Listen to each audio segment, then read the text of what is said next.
जय जिनेन्द्र। तीन भुवन में सार वीतराग विज्ञानता, शिव स्वरूप शिवकार नमः त्रियोग समारिके।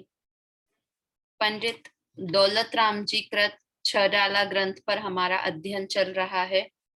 उसमें हम दूसरी ढाल पर चर्चा कर रहे हैं जिसमें हमारे दुखों की बात कही गई है। दुख का कारण बताया मिथ्यात्व, और वो मिथ्यात्व दो प्रकार का, ग्रहित मिथ्यात्व और अग्रहित मिथ्यात्व। अग्रहित मिथ्यात्व की चर्चा हम कर चुके हैं कि सात तत्व संबंधी भूल वो अग्रहित मिथ्यात्व है जो कि हमें किसी ने सिखाई नहीं है। उसके साथ अग्रहित मिथ्या दर्शन के साथ जितना भी ज्ञान है वो मिथ्या ज्ञान है, और वो मिथ्या दर्शन और मिथ्या ज्ञान के साथ जितना भी चारित्र है, विषयों में प्रवृत्ति है, वो सब मिथ्या चारित्र है। फिर हमने ग्रहित की चर्चा शुरू की कि जो हम नया ग्रहण करते जा रहे हैं, ग्रहित मिथ्यात्व बहुत ही खतरनाक है।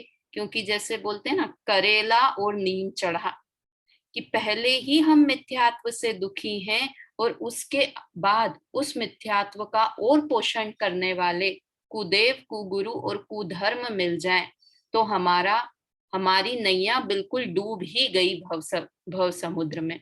सच्चे देव शास्त्र गुरु मिले तो शायद हम इस संसार से तिर जाएं, किंतु कुदेव के साथ तो हम इस संसार से नहीं तिर सकते। तो कल हमने बात की थी कि कुगुरु कौन होते हैं। स्क्रीन शेयर करती हूं मैं।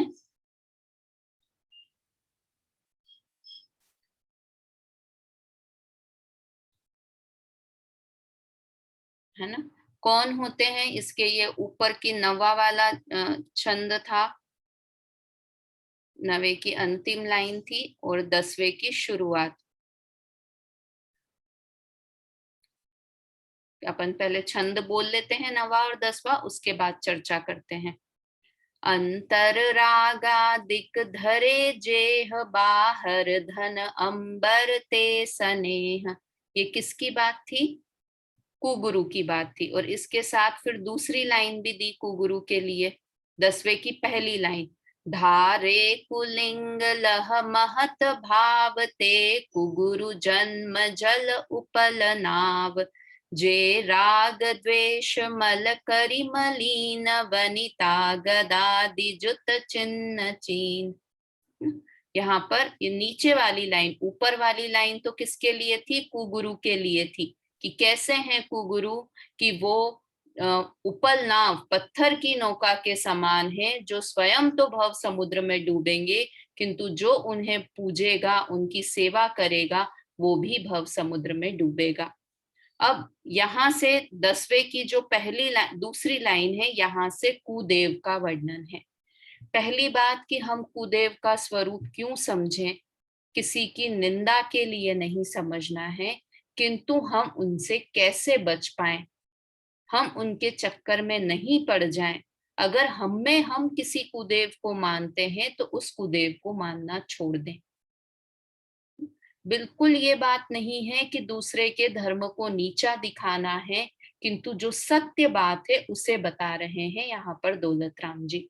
और बिल्कुल देखो, हम लोग बाहर में बहुत समझदारी रखते हैं, है ना। क्या समझदारी रखते हैं कि एक बार बीमार भी हो, कुछ भी हो, तो किसके पास जाएंगे? कि जो उस बीमारी का बेस्ट डॉक्टर हो, कहीं भी हो, इंडिया के कोई कोने में हो या वर्ल्ड के किसी कोने में हो, छोटी भी बीमारी हो ना, तो भी हम बेस्ट डॉक्टर के पास जाना चाहते हैं। तो हमारे पास तो ये दुख की इतनी बड़ी बीमारी है, जन्म मरण का इतना बड़ा रोग है। रोज पूजा करते हैं तब बोलते हैं ना, जन्म जरा मृत्यु विनाशनाय जलम निर्वपामीति स्वाहा। तो मतलब हम इसे रोग मानते हैं, जन्म मरण और जरा का को। तो इस रोग का उपचार करने के लिए हम ऐसे वैसे डॉक्टर को कैसे चुन सकते हैं? हमें शरीर के रोग की तो इतनी चिंता है, किंतु हम अपने आत्मा का रोग है, जो मेरा इस अनंत संसार का कारण है, ऐसे जन्म जरा और मृत्यु के रोग के लिए हम कैसे डॉक्टर का सिलेक्शन करें? कि डॉक्टर भी सबसे बेस्ट होना चाहिए।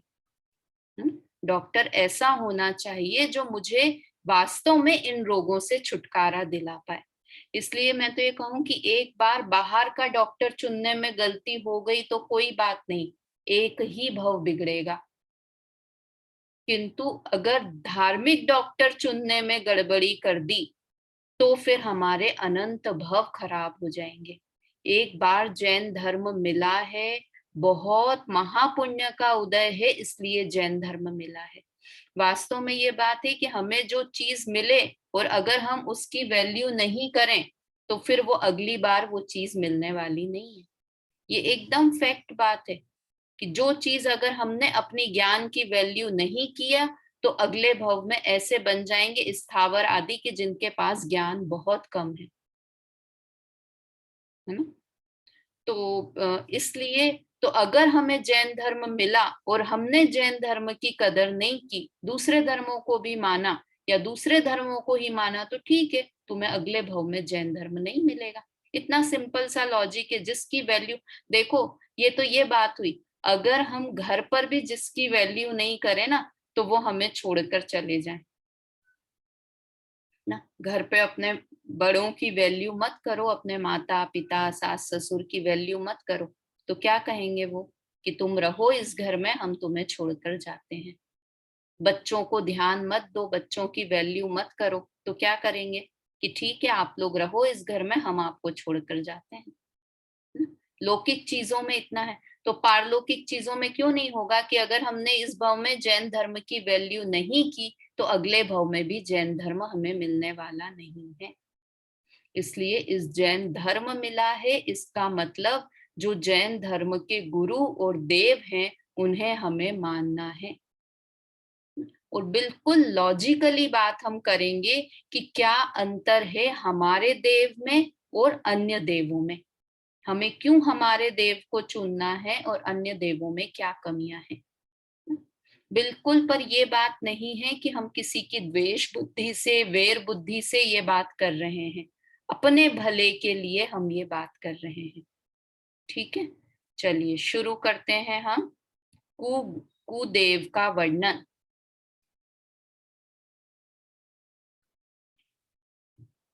जे राग द्वेष मल करी मलीन, वनिता गदादि जुत चिन्ह चीन, है ना। कैसे हैं जो राग द्वेष रूपी मल से मलिन है। मल जिसके पास होगा उसे क्या कहते हैं, मलिन कहते हैं ना। कपड़े पर मल है तो कपड़ा कैसा है, मलिन है। घर में मल है, मल मतलब गंदगी, घर में गंदगी है तो हम क्या बोलेंगे, घर गंदा है, कपड़ा गंदा है ना। तो जो मल के साथ है वो मलिन है। तो अब कौन सा मल है कि जो ऐसे देव, ऐसे भगवान जो राग द्वेष रूपी मल से गंदे हैं। क्यों कहा राग द्वेष को मल, हम भी राग द्वेष को मल मानते हैं या नहीं मानते हैं, कि बहुत अच्छे से मानते हैं हम भी राग द्वेष को मल। कैसे मानते हैं कि अगर आपको कोई बहुत, आपकी बिल्डिंग में, आपके अड़ोस पड़ोस में कोई बहुत द्वेषी व्यक्ति रहता हो, जो दूसरों से बहुत द्वेष करता हो, बहुत बुराइयां करता हो सबकी, और अपने पॉकेट में चाकू रखता हो, गन रखता हो, है ना, तो ऐसे व्यक्ति को हम कैसा मानते हैं कि भैया दूर से ही नमस्ते, उनसे तो बच के ही रहना, बहुत बहुत क्रोधी व्यक्ति हैं, बहुत द्वेषी व्यक्ति हैं। तो हम मानते हैं या नहीं मानते, सिर्फ जैनी ही मानते हैं कि अन्य लोग भी मानते हैं। कोई अपने आसपास में शुक्ला जी, माहेश्वरी जी, अग्रवाल जी कोई भी रहते हैं ना, वो लोग भी द्वेषी व्यक्ति को बुरा मानते हैं। तो द्वेष को हम मल मानते हैं। अब राग भी मल है या नहीं है, कि राग भी मल है। क्यों, क्योंकि आपके साथ में, आपके सामने कोई पड़ोसी रहता हो, है ना, और वो क्या करे, आपसे तो कम राग करे, आपसे कम प्रीति करे, और जो समझो आपका 101 है वो 102 में रहते हैं, तो वो 103 वाले से ज्यादा राग करे, अति का राग करे, तो अब आप क्या करोगे, वो 102 वाले से बहुत दोस्ती करोगे, क्या कहोगे कि नहीं भाई उनकी तो हमसे नहीं बनती है, वो तो वो 103 में ही घुसते चले जाते हैं। मतलब किसी से अति राग करना ये भी हमें अच्छा नहीं लगता, इसे भी हम बुरा मानते हैं। और हमने कल भी चर्चा की थी कि हम खुद फील करते हैं कि जितना राग है, जितना द्वेष है, वो व्यक्ति इतना दुखी है। वो व्यक्ति खुद भी दुखी है और उसे दूसरा व्यक्ति भी बुरा मानता है। तो अगर भगवान के पास राग और द्वेष है तो फिर वो सही कैसे हो सकते हैं? राग द्वेष वाले व्यक्ति को हम लौकिक में अच्छा नहीं मानते हैं, हमारे पास बहुत राग और द्वेष हो तो हम उससे दुखी रहते हैं। इसका मतलब है राग द्वेष अच्छी चीज नहीं है। और किसी जनरल व्यक्ति में हो तो ठीक बात है, किंतु भगवान में ही राग द्वेष वाला दोष हो तो ये तो बहुत ही बुरी बात है। देखो, हमारा भगवान कैसा हो कि जो हमसे गुणों में ज्यादा हो वो हमारा भगवान हो सकता है। कौन हो सकता है हमारा भगवान? कि जो हमसे गुणों में अधिक हो, है ना। अगर हमसे गुणों में कम हो तो वो तो हमारा भगवान हो ही नहीं सकता। उसको तो हम अपने साथ बात करने लायक भी नहीं समझते हैं ऐसे व्यक्ति को। कैसे व्यक्ति को? कि जो हमसे हम में जितने गुण हैं उससे भी कम गुण जिसमें हो या जिसमें अवगुण हो, तो ऐसे व्यक्ति से तो हम बात करना भी पसंद नहीं करते हैं ना। चलो, कोई हमसे गुण में समान हो तो हम क्या करेंगे? गुण गुण में हमारे हमारे जितना ही हो, चलो अगर अपन पैसे को गुण मानते हो तो हमारे जैसे ही लेवल का हो, है ना, या जो हमारे गुण है हमारे टाइप का ही हो बिल्कुल, तो हम क्या करेंगे? उसको जाके ढोक देंगे कि अरे तुम बहुत महान हो, ऐसा हो वैसे हो। क्या करेंगे? उससे हाय हेलो का, जय जिनेन्द्र का व्यवहार करेंगे, क्योंकि वो गुणों में हमसे समान है। गुणों में कम हुआ तो हम उससे दोस्ती नहीं करेंगे, समान हुआ तो हम उससे हाय हेलो जय जिनेन्द्र का व्यवहार करेंगे, और जो गुणों में अधिक होगा हम उसकी पूजा करेंगे। ये पूजा करने का, ढोक देने का सबसे पहला नियम है कि हमसे गुणों में वो अधिक होना चाहिए। ठीक है, लगती है लॉजिकली ये सही बात लगती है या नहीं लगती है? कि जो हमसे गुणों में अधिक हो हम उसकी ही पूजा अर्चना करेंगे। अब कुदेव कैसे हैं? देखिए कुदेव कैसे हैं, अब उसकी बात करते हैं कि वो कुदेव कैसे हैं कि राग द्वेष से भरे हुए हैं। तो या तो वो भरे हुए हैं तो मुझसे अधिक ज्यादा राग द्वेष है तो भी वो मेरे पूजा करने योग्य नहीं है, और जितने मुझे राग द्वेष हैं उतने ही उन्हें राग द्वेष हैं तो भी वे पूजा करने योग्य नहीं है। तो भाई क्या कहेंगे? आपको कैसे पता कि वो रागी द्वेषी हैं? आपको कैसे पता कि ये अन्य धर्म वाले भगवान रागी द्वेषी हैं? कि जैसा अंतर है ना वैसा ही उनका बाहर भी है। ये आधी लाइन में दूसरी बात बोल दी। क्या बोला? वनिता गदादि जुत चिन्ह चीन। चीन मतलब पहचान। उनकी पहचान किससे है? किससे पहचाने जाते हैं वो, है ना? किस चिन्ह से पहचाने जाते हैं? कि वनिता, वनिता कहते हैं स्त्री को, कि उनके पास स्त्री है ना। तो स्त्री किसका प्रतीक है? राग का प्रतीक है स्त्री। तो उनके पास स्त्री है इसलिए वे राग से युक्त हैं, ऐसा हमें कंफर्म हो गया। अंदर में राग द्वेष हो तो शायद पता नहीं चलते, किंतु बाहर से तो वीतरागी होते। किंतु वो तो साथ में स्त्री को लिए हुए हैं, भाई को लिए हुए हैं। हम किसी भगवान का नाम लेने की बात नहीं करेंगे, किसी भी भगवान का हम नाम नहीं लेंगे, किंतु आप खुद समझ जाएंगे किसकी बात है कि स्त्री साथ में है, भाई साथ में है, पुत्र साथ में है। तो ये क्या प्रतीक है? कि ये इन्हें इनसे राग है। हम फोटो खिंचवाते हैं ना, तो किसी के अपने हस्बैंड के, वाइफ के गले में हाथ डाल के फोटो खिंचाते हैं, तो उस फोटो को देख के हमें क्या लगता है? अरे देखो कितना अच्छा जोड़ा है, कितना आपस में प्यार है इन दोनों को, कितना प्रेम है आपस में, है ना। वो फोटो तुरंत 1 सेकंड में देखेंगे तो समझ में आ जाएगा कि कितना अच्छा लव बर्ड्स हैं, कितना अच्छा जोड़ा है इनका। तो वो वनिता होना ये बताता है कि उन्हें राग है।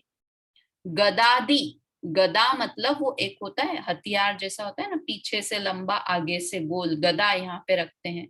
गदा है साथ में, त्रिशूल है साथ में, है ना। और एकदम ऐसी भयानक चेहरा है, जीभ बाहर निकली हुई हो, शेर की सवारी हो, है ना, खून लगा हुआ हो, त्रिशूल हो, कितने सारे तरीके से। तो ये सारी चीज किस चीज को बताते हैं कि ये उनके अंदर द्वेष भरा हुआ है, वो किसी से लड़ाई करना जाना चाहते हैं। जो लोग फोटो खिंचवाते हैं ना, शेर का शिकार करते हैं, तो एक हाथ में गन रखेंगे और एक हाथ में वहां शेर मरा पड़ा हुआ है। तो गन रखी हुई है इसलिए हम क्या, एकदम बड़ी बड़ी मूछें हैं तो हम क्या समझेंगे कि कितना, देखो ये कितना बड़ा शिकारी है, मतलब ये शिकार करने वाला है। तो ये सारे हथियार साथ में होना, इसका मतलब है वो किसी न किसी से द्वेष भी करते हैं। और एकदम भयानक शक्ल है, मतलब हम क्रोध में किसी को देखें तो हम क्या कहते हैं, भाई गुस्सा मत करो, लाल आंखें मत करो, किंतु वो तो इतनी डरावनी शक्ल, बड़ी बड़ी आंखें, जीभ बाहर निकली हुई, कि बच्चा अगर देख ले तो वो डर जाए। तो उनके अंतर में राग द्वेष है, वो किस चीज से पता चलता है कि उनके बाहर में राग द्वेष के चिन्ह उनके साथ में है। समझ में आया? तो ये चिन्ह वाले जिनके साथ, देखिए हमारे भगवान कैसे हैं। मैं तो कल भी अपनी बात हुई थी कि जैन धर्म को एक शब्द में डिस्क्राइब करना है, भगवान को एक शब्द में डिस्क्राइब करना है, गुरु को एक शब्द में डिस्क्राइब करना है, जिनवाणी को एक शब्द में डिस्क्राइब करना है, तो क्या है, वीतरागता वीतरागता वीतरागता। कि वो अंदर से उनके राग द्वेष नहीं है हमारे भगवान के, इसलिए बाहर में भी उनके पास राग द्वेष का एक भी साधन नहीं है, एक भी चीज नहीं है राग द्वेष की उनके पास। क्या चीजें नहीं है? कि राग का प्रतीक कोई घर परिवार वाले साथ में नहीं है। किसी भगवान के साथ देखे हैं हमारे, किसी भगवान के साथ वो भी हम बना देते हैं भरत, बाहुबली और आदिनाथ भगवान की फोटो कई मंदिरों में एक साथ की, वो त्रिमूर्ति कौन कौन सी, बीच में आदिनाथ भगवान, एक साइड भरत भगवान, एक साइड बाहुबली भगवान, किंतु वास्तव में कोई वो सिद्ध शिला पर भी तीनों साथ में नहीं है। ये हमारा राग द्वेष बताता है। ये तो बात निकल गई तो अपन करते हैं बात, कि ये हमारा राग बताता है कि हम वहां भी उनमें पिता पुत्र वाला संबंध स्थापित करना चाहते हैं, किंतु वास्तव में कोई वो सिद्ध शिला में कि हाँ मेरे पापा यहाँ खड़े हुए हैं, इसलिए भरत जी सोचे मैं भी उनके बाजू में जाके खड़ा हो जाऊं। कौन सा पिता, कैसा पुत्र, कोई संबंध नहीं है, किसी से भी राग नहीं है। ये हमारे राग को दिखाता है ना। भरत, बाहुबली और आदिनाथ भगवान को साथ में देख के अरे वाह वाह कितना अच्छा, देखो पिता पुत्र सब साथ में खड़े हैं, कोई संबंध नहीं है उन्हें, किसी से राग नहीं है भगवान को, है ना। इसलिए हमारे भगवान के साथ राग का कोई भी चिन्ह नहीं है, यहाँ तक कि कपड़ा भी नहीं है, वस्त्र भी नहीं है। क्यों? क्योंकि वस्त्र भी राग को बताता है कि उन्हें वस्त्र से प्रेम है, अपने शरीर से प्रेम है, इसलिए वो शरीर को छुपाना चाहते हैं, ढकना चाहते हैं। किसी से भी प्रेम नहीं है, राग नहीं है, ये उनको देख के समझ में आता है। द्वेष का कोई चिन्ह, हमारे भगवान के पास द्वेष का भी एक भी साधन नहीं है ना। मुनिराज तो फिर भी पीछी का मंडल है, भगवान के पास तो कुछ भी नहीं है, एक वस्त्र का धागा भी नहीं है। कल हमने कुगुरु की बात की थी ना, तो उसमें कुगुरु में बात क्या की थी कि बाहर धन अंबर ते स्नेह, है ना। कुगुरु कैसे होते हैं कि बाहर में धन से और अंबर से, अंबर मतलब वस्त्र आदि से स्नेह करते हैं। और हमारे गुरु के लिए क्या भजन गाते हैं हम, वस्त्र का धागा, वस्त्र का धागा नहीं फिर जिसने तन पर डाला है, दिगंबर वेश न्यारा है, निर्ग्रंथों का मार्ग।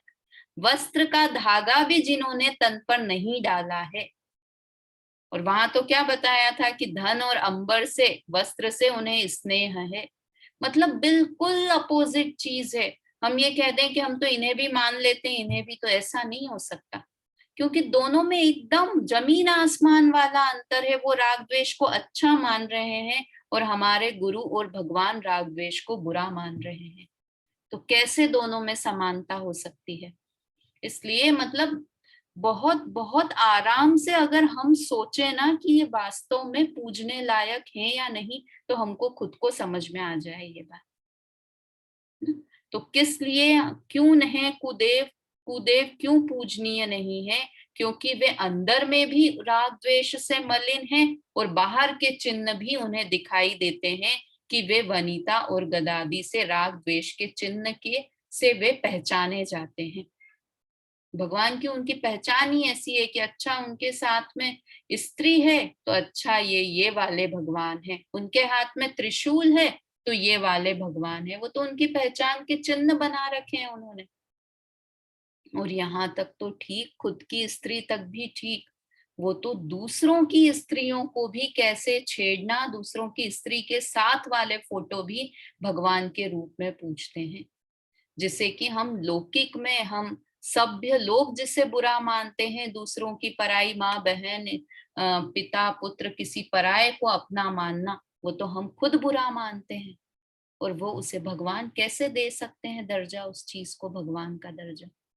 तो इसलिए वे कुदेव हैं। देखिए इसका यहाँ से अर्थ पढ़ लेते हैं जो इसमें लिखा है, हमें कोई शब्द छूट गया हो तो। जो राग द्वेष रूपी मेल से मलिन है और स्त्री गदा और गदा आदि चिन्हों से पहचाने जाते हैं, वे कुदेव हैं, है ना। अब ये यहाँ पर भावार्थ में भी देखते हैं क्या लिखा है। जो राग द्वेष रूपी मल से मलिन है, अर्थात रागी द्वेषी हैं और स्त्री गदा आभूषण आदि चिन्हों से जिनको पहचाना जाता है, वे कुदेव हैं, है ना। देखिए ये यहाँ पर तो इतने कुदेव बताए, ये अपनी जो पुरानी चढ़ाला है उसमें नीचे और भी चीज बताई, कुदेव, सुदेव, देव और अदेव, इतने तरह के देव बताए। तो सुदेव मतलब सच्चे देव, जहां सुदेव शब्द है, सच्चे देव कौन है? अरहंत और सिद्ध भगवान, वो सच्चे देव हैं, है ना। फिर दूसरे होते हैं, वो सच्चे देव हुए। दूसरे कौन हुए कुदेव के बाद? देव। देव किस लिए कौन हुए? भवनवासी, व्यंतरवासी, ज्योतिष और वैमानिक, जो हमने देव गति के देव बोले थे, वो देव। ठीक है। अब पता है ये एक बात कि देव, हम देव गति के देव को भी देव बोलते हैं और भगवान को भी देव बोलते हैं, तो उन दोनों में क्या कॉमन चीज है? देव शब्द किससे बना है, क्या चीज के लिए है पता है? कि देवों का शरीर जो होता है ना, वैक्रियक शरीर, उसमें क्या होता है वैक्रियक शरीर में कि उसमें निगोदिया जीव नहीं रहते हैं। जैसे हमारा औदारिक शरीर है ना, उसमें तो बहुत निगोदिया जीव रहते हैं औदारिक शरीर में ना। तो औदारिक शरीर में जीव होते, किंतु वैक्रियक शरीर कैसा होता है, उसमें जीव नहीं होते। हमारे एक शरीर के आश्रय से बहुत सारे निगोदिया जीव इस औदारिक शरीर में रहते हैं, किंतु देवों के वैक्रियक शरीर में ऐसा नहीं होता। अब जब हमारे कैसे भगवान कौन बनता है कि जो मनुष्य होता है वही भगवान बनता है, तो उनके औदारिक शरीर रहता है, हमारे जैसा शरीर है। किंतु जब 12वें गुण स्थान का अंत आता है ना, अंतिम समय में, 12वें गुण स्थान के अंतिम समय में, या कहें 13वें गुण स्थान के शुरुआत में, तब क्या होता है कि उनका औदारिक शरीर परम औदारिक शरीर बन जाता है। परम औदारिक शरीर बन जाता है, उसका क्या मतलब कि निगोदिया जीव उनके शरीर से नष्ट हो जाते हैं, निगोदिया जीव उनके शरीर से निकल जाते हैं, नष्ट हो जाते हैं।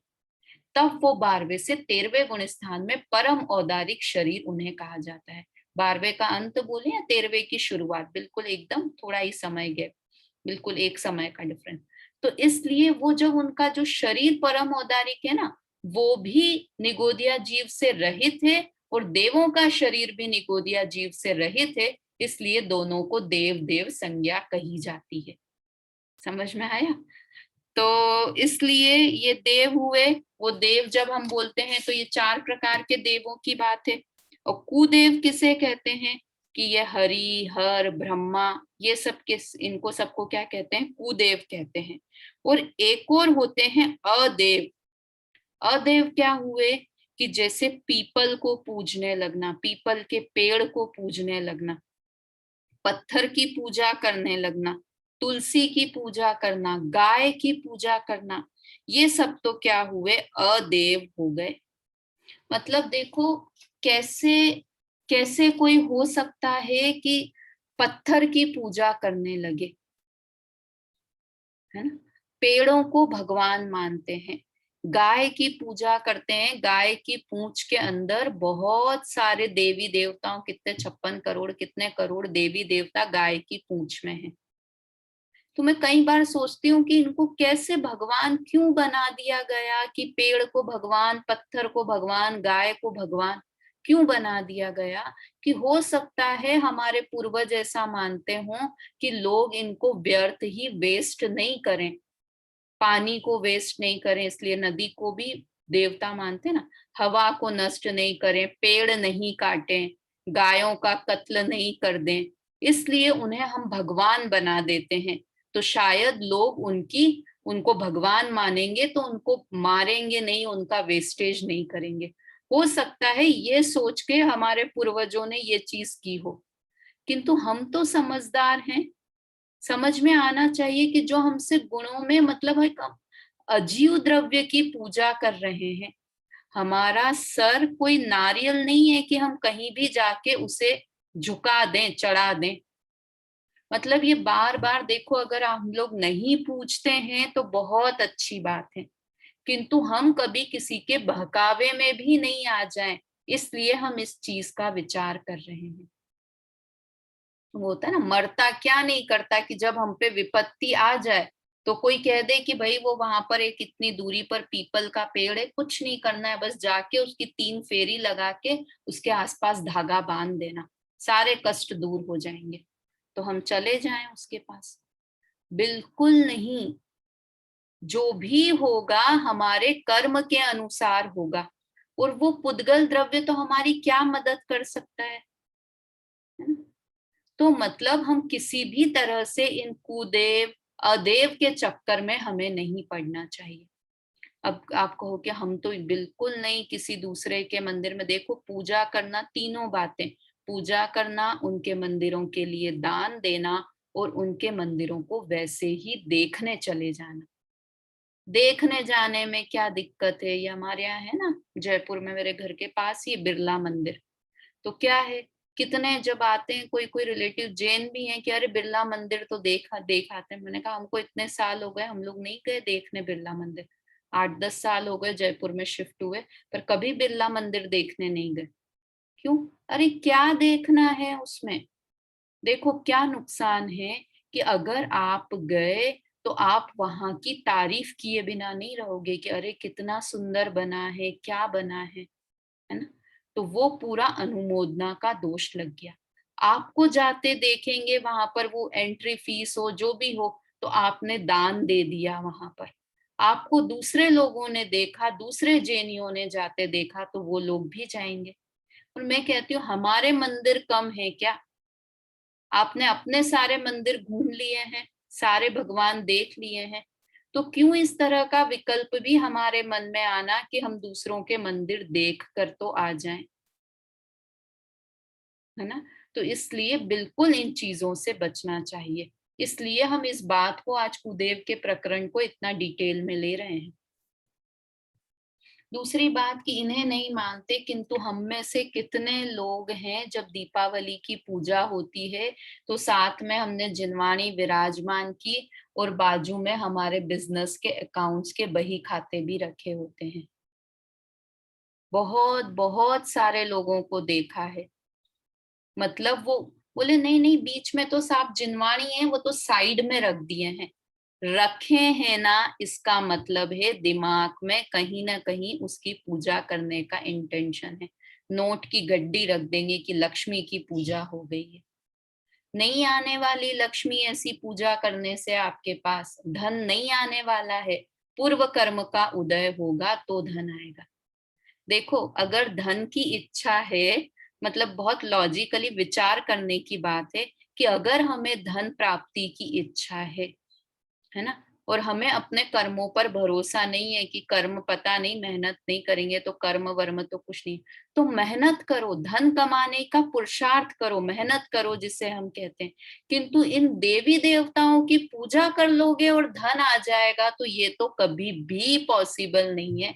निमित्त नैमित्तिक संबंध भी नहीं लगता वहां। तो कर्म पे विश्वास नहीं है तो मेहनत करके पैसा कमाने की कोशिश करो, किंतु भगवान के भरोसे पड़े रहेंगे तो कुछ भी होने वाला नहीं है। हमारे भगवान तो क्लियर कहते हैं कि मैं करता धरता नहीं हूं, मैं कुछ करने धरने वाला नहीं हूं। किंतु अन्य देवी देवता कहें या नहीं कहें, किंतु होता कुछ नहीं है, उनके करने से कुछ होने वाला नहीं है। मतलब बहुत सारे ये कितने राग द्वेष वाले हैं। पत्थर पत्थर की पूजा कैसे कोई कर सकता है? रातों रात पत्थर का मंदिर बन जाता है ना। कितना सरल है उनके यहाँ भगवान बनना, कि अगर मैं आज रात में कह दूं कि मुझे तो ये ब्रह्मा का अवतार मेरे अंदर आ गया है, किसी का भी अवतार मेरे अंदर आ गया है, और मैं इस तरह का ड्रेसिंग कर लूं, अपना हाथ में बंसी ले लूं, कुछ भी ले लूं, तो बन गई मैं भगवान। दो तीन लोगों ने ये कह दिया कि अरे इनके ऐसे करने से ये हो गया था, तो बन गई मैं भगवान। इतना सरल है भगवान बनना। वास्तव में जो राग द्वेष हैं वो दुख के कारण है, और वो राग द्वेष से सहित कोई भी चीज हुई तो वो हमारा भगवान नहीं है। और ये पत्थर आदि तो राग द्वेष वाले भी नहीं है, ये तो पुद्गल हैं। इनसे कैसे इन्हें हम भगवान मान सकते हैं? देखो कई भगवान ऐसे होते हैं कि वो जो अपन ने, ये होते हैं ना, मनुष्यों को भी भगवान, साईं बाबा भगवान बन गए। तो कहें कि कई भगवान तो हैं जिनके पास राग द्वेष चिन्ह नहीं है, किंतु ऐसा आशीर्वाद देते हुए का चिन्ह है उनके, ऐसे आशीर्वाद दे रहे हैं। वो भगवान है कि नहीं? कि नहीं, आशीर्वाद देना ये भी राग का प्रतीक है। सदा खुश रहो, ये आशीर्वाद। अरे तुम कौन खुशी दुखी करने वाले, ये भी राग का प्रतीक है। इसलिए हमारे भगवान आशीर्वाद भी नहीं देते हैं, हाथ पर हाथ रख के बैठते हैं। समझ में आया? तो इस तरह से ये कुदेव वाली चर्चा, सेकेंड लाइन और पढ़ लेते हैं हम। इसमें क्या लिखा दूसरे वाले छंद में? कौन सा है ये छंद? नंबर 11। ते हैं ए हैं कुदेव की जगह इसको पढ़ना ते हैं कुदेव, है ना। ते हैं कुदेव तिनकी जुसेव। वे सब कुदेव हैं, मिथ्या देव हैं। कौन सब? कि जो अंदर में राग द्वेष रखते हैं और बाहर में भी जिनके राग द्वेष के चिन्ह हैं, वे सब कैसे हैं? कुदेव हैं। तिनकी जुसेव, उनकी जो सेवा करते हैं।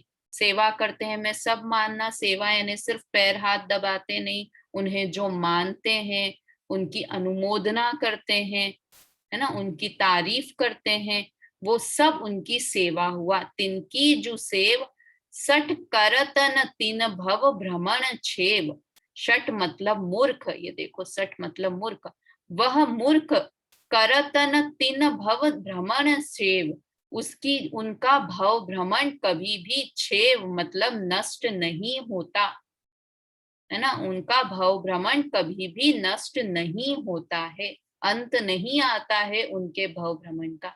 क्योंकि वे तो खुद ही अवतार धारण कर करके जन्म मरण करने वाले हैं, तो तुम्हें कहाँ से जन्म मरण से रहित करेंगे, भव भ्रमण से कहाँ रहित करेंगे? ठीक है।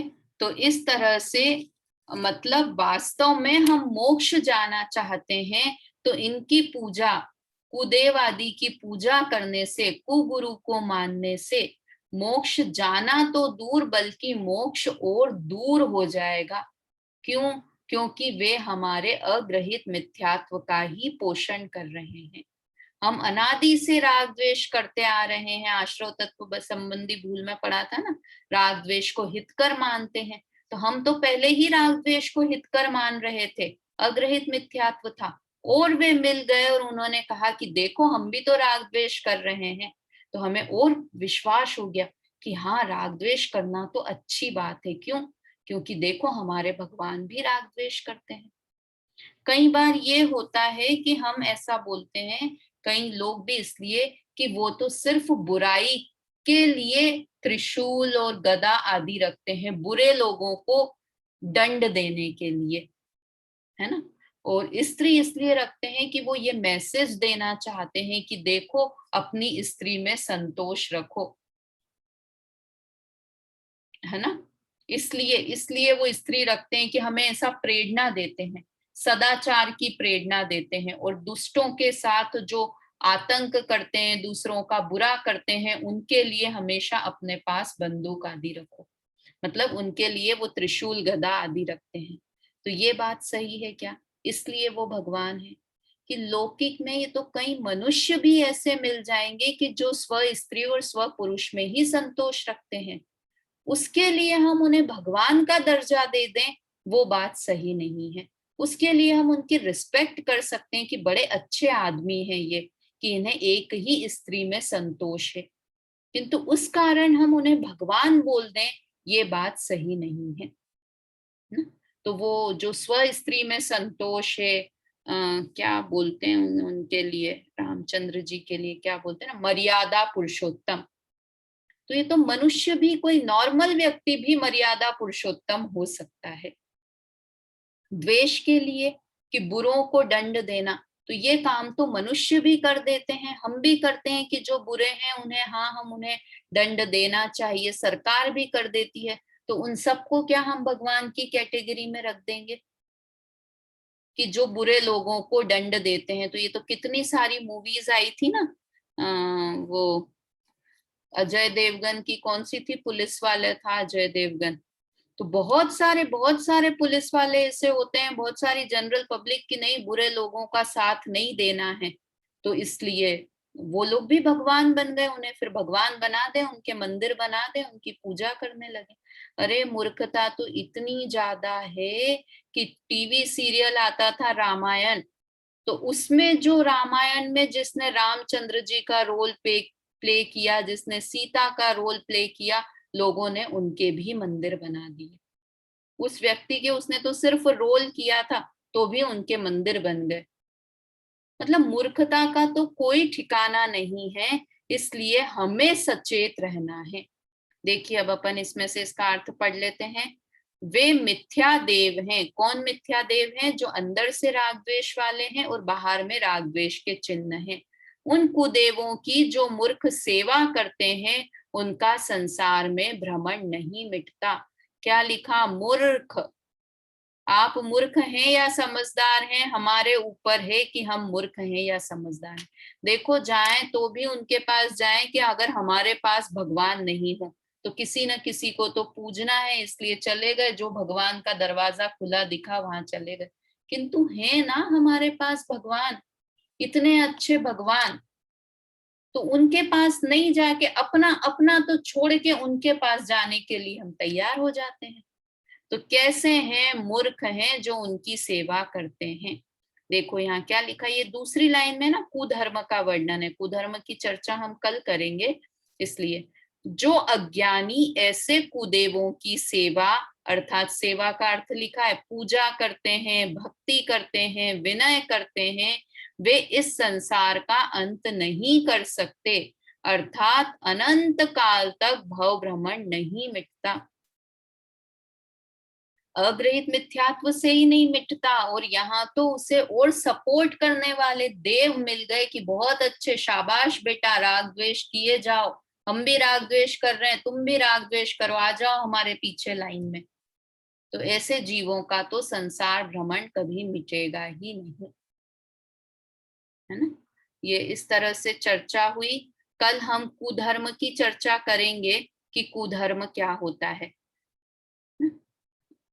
अब ये बात है कि हमको समझदारी रखनी है, हमें जैन धर्म मिला है, इसलिए ये आज पूरा एक टाइम में एक ही प्रकरण क्यों लिया इस क्लास में मैंने, क्योंकि मेरे दिमाग में हम कहीं भी इस चक्कर में, ये बेसिक चीज है, हम सम्यक दर्शन की बात करें और इन छोटी छोटी चीजें, मतलब ये जीवन में कि हम बही खाते की पूजा कर रहे हैं, किसी ने कोई देव बता दिया उस मंदिर में जा रहे हैं, उसे देखने जा रहे हैं। ये सब अब हम इतने समझदार हो गए हैं, इतने ग्रंथों को पढ़ते हैं, इतने स्वाध्याय करते हैं, तो अपने अंदर इतना बल आना चाहिए ना, कि कितना बल, कि कैसे वीतरागी देव तुम्हारे, जैसा जग में देव कहाँ, है ना। कितने अच्छे वीतरागी देव हमें मिले हैं कि उनके जैसा देव इस दुनिया में कोई है ही नहीं। प्राउड फील करना चाहिए। तो हम राग द्वेष से दुखी हैं, तो हम ऐसे को भगवान नहीं मान सकते जो स्वयं राग द्वेष करते हो, जो स्वयं दुखी हो। इसलिए बिल्कुल आज की क्लास में ये पक्का निर्धारण कर लें कि कुछ भी हो जाएगा, किंतु मैं कभी कुदेव आदि के चक्कर में नहीं पड़ूंगा, है ना। एक और भजन आता है ना, वो हजारों मूर्तियां हमने अनेकों अन्य मत देखी, किसी के हाथ आयुध है, किसी को नार भाती है, तुम्हारे दर्श बिन स्वामी मुझे नहीं चैन पड़ती है, छवि वैराग्य की मेरी नजरों में ही फिरती है ना। कुछ और लाइनें, शायद ये आखिरी के 2-3 शब्द कुछ अलग होंगे, किंतु इतने अच्छे वीतरागी देव हमें मिले हैं जिनको राग द्वेष का अंश भी नहीं है। देखो, उन्हें हम देखते हैं तो अपने आप अंदर में शांति आती है। आप किसी, देखो बहुत एक बेसिक बात बताती हूँ, कि हम जब प्रेग्नेंट होते हैं ना, तो बच्चे अपने बेड के सामने कैसा फोटो लगाते हैं, कि हंसता खेलता तंदुरुस्त बच्चे का फोटो लगाते हैं। क्यों लगाते हैं? कि जैसे को हम देखेंगे ना, वैसा ही बच्चा हमको होगा, है ना। सब जगह कहाँ कहाँ कमरे में लगा देंगे, बेड के सामने, बाथरूम के सामने, और अच्छे अच्छे पोस्टर्स देखो। तो हम ये मानते हैं ना कि जैसा हम देखते हैं वैसा हम बनने की कोशिश करते हैं, वैसा बच्चा हमें हो जाएगा। जिसको क्रिकेटर बनना है तो वो क्रिकेटर की फोटो सामने लगाएगा, धोनी की लगाएगा, कोहली की लगाएगा। जिसको फुटबॉलर बनना है वो मेसी की लगाएगा, जिसको टेनिस प्लेयर बनना है वो फेडरर की लगाएगा, नडाल की लगाएगा। तो किसकी, कि जैसा बनना है उसकी फोटो हम लगाते हैं, कि उन्हें देखेंगे तो हमें उनसे प्रेरणा मिलेगी। तो हमें राग द्वेष वाला बनना है कि राग द्वेष को छोड़ना है? राग द्वेष से तो हम दुखी होते ही आ रहे हैं ना, तो राग द्वेष हमें छोड़ना है। तो जैसे भगवान को हम देखेंगे वैसी हम शिक्षा ग्रहण करेंगे। इसीलिए कहा जाता है सुबह सुबह दर्शन करने जाने चाहिए भगवान, कि सुबह सुबह देखोगे कि राग द्वेष से रहित ऐसे भगवान है, तो दिन भर भी राग द्वेष नहीं करना, ऐसी प्रेरणा हमें मिलेगी। समझ में आया? तो राग द्वेष, अगर हमने किसी रागी देवता को देखा, द्वेषी देवता को देखा, तो हमें तो पहले ही अपने दोस्त पर गुस्सा आ रहा था, और वहां से हम और प्रेरणा लेके आ गए कि अरे अब तो क्या, उसे तो बस त्रिशूल से मार ही दो, गन से उड़ा ही दो। द्वेष का पोषण करके आ गए हम तो वहां जाकर, है ना? जबकि भगवान के सामने जाके तो हमारी ये क्या होती है भावना, कि यही भावना है प्रभु मेरी परिणति माही, राग द्वेष की कल्पना किंचित उपजे नाही। राग द्वेष की कल्पना उपजे ही नहीं मेरे हृदय में। तो जैसे भगवान को हम देखेंगे वैसा स्वयं भी होंगे। इसलिए मैं अपने वीतरागी देव के अलावा किसी कुदेव को नहीं मानूंगा, ग्रहित मिथ्यात्व को नहीं पोषण करूंगा, ग्रहित मिथ्यात्व में नहीं पड़ूंगा। ये हमें अपनी आज की क्लास से प्रेरणा लेनी चाहिए। अभी का समय हो गया है, हम लोग जिनवाणी स्तुति करते हैं, उसके बाद कल से कुदेव की चर्चा करेंगे। 2 लाइन जो हमने आज पढ़ी कुदेव के बारे में, वो कौन सी थी 2 लाइन? जो राग द्वेष मल करि मलीन वनिता गदादि जुत चिन्ह चिन्ह, ते हैं कुदेव जिनकी जुसेव शट कर तन तीन भव भ्रमण छेव। चलिए, अभी की क्लास हो गई, कल चर्चा करेंगे विशेष। निज निधि निज में बताई, यह अनंत उपकार है। इसके लिए जिन वाणी माँ को वंदना शत बार है, वंदना शत बार है। जय जिनेन्द्र।